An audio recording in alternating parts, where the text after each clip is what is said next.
નમસ્કાર વિદ્યાર્થી મિત્રો, આપ સર્વે વિદ્યાર્થી મિત્રોનું સહૃદય હાર્દિક સ્વાગત છે તમારી મનપસંદ યુટ્યુબ ચેનલ બેસ્ટ ઇન એજ્યુકેશનની અંદર. તો મિત્રો, આજે આપણે ધોરણ 9 વિષય ગુજરાતી ચેપ્ટર નંબર 9 પુત્રવધુનું સ્વાગત ગીતની અંદર સ્વાધ્યાય પોથીનું સંપૂર્ણ સોલ્યુશન કરવા જઈ રહ્યા છીએ.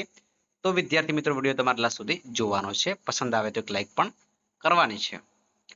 તો મિત્રો, તમે પ્રશ્ન જોઈ શકો છો. પુત્રવધુના આગમનથી ઘરમાં આવેલા પરિવર્તનની નોંધ તમારા શબ્દોમાં લખો. તો મિત્રો, વિડીયો સ્ટોપ કરીને તમે પ્રશ્નોના જવાબ લખી શકો છો. કારણ કે લોંગ પ્રશ્નો છે, આપણે એક એકની ચર્ચા કરીશું તો વિડીયો પ્રોલોંગ બની જશે. માટે તમે વિડીયો સ્ટોપ કરીને પ્રશ્નો લખતા જવાનું છે. જે સમજાવવાની જરૂર પડશે તે સમજાવીશ, પણ અહીંયા ફક્ત સ્વાધ્યાય પોથી છે, ફક્ત લખવાની આપણે ચર્ચા કરવાની છે. તો મિત્રો, વિડીયો તમે સ્ટોપ કરીને લખતા જજો. પુત્રવધુનું સ્વાગત કાવ્યના કવિનું નામ શું છે? તો મકરંદ દવે છે. સાહિત્ય પ્રકાર શું છે પુત્રવધુનું સ્વાગતનું? સાહિત્ય પ્રકાર તો ગીત છે. પુત્રવધુના આવવાથી ઘરમાં કેવું લાગે છે? તો વહાલ નીતરતા લાગે છે. પુત્રવધુને વેણ કેવા લાગે છે? પુત્ર વેણ વહાલ નીતરતા લાગે છે. ઘરનું છત્ર બનવું એટલે શું? ઘરના બધા સભ્યોને સાચવનાર બનવું. ઘરની આગાશીનું ખુલ્લું આકાશ વાક્યોમાં ભાવાર્થ થશે. સન્માન છે, સ્વતંત્ર છે અને સ્વીકાર છે. પુત્રવધુએ કયા કયા કુળ ઉજવ્યા છે? તો પિયર અને સાસરી બંને કુળને ઉજવ્યા છે. તો મિત્રો, તમે ખાલી જગ્યાએ જોઈને પૂરી શકો છો. ઉત્સવ છે અને જોડણી દેખી શકો. સુગંધની જોડણી પણ તમે જોઈ શકો છો મિત્રો.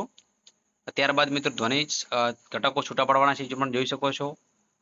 ત્યારબાદ મિત્રો, સંજ્ઞાઓ પણ તમારે અચૂક જોઈ લેવાની. કમલ છે, ઊંફ છે, ટવકાર છે. વિશેષણ તમારે ઓળખવાના. સો એટલે સંખ્યાવાચક છે.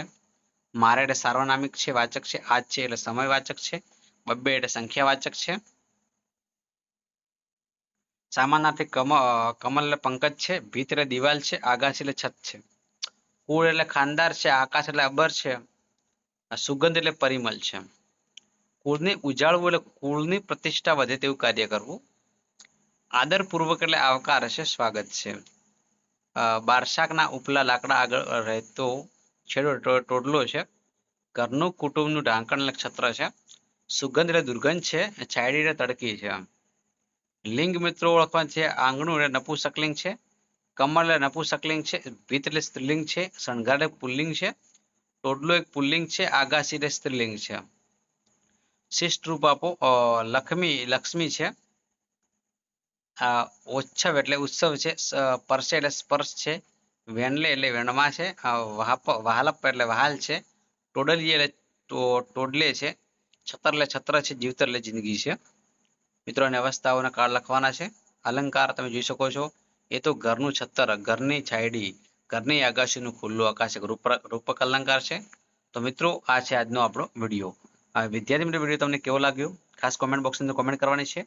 ચેનલ પર નવા હોય, ચેનલને જો પહેલી વખત જોઈ રહ્યા હોય તો ચેનલને સબસ્ક્રાઇબ કરજો. બાજુમાં આપેલા બેલ આઇકનને પણ પ્રેસ કરજો, જેથી કરીને આવનારા વિડીયો નોટિફિકેશન સૌપ્રથમ વિદ્યાર્થી મિત્રો તમને મળતી રહે.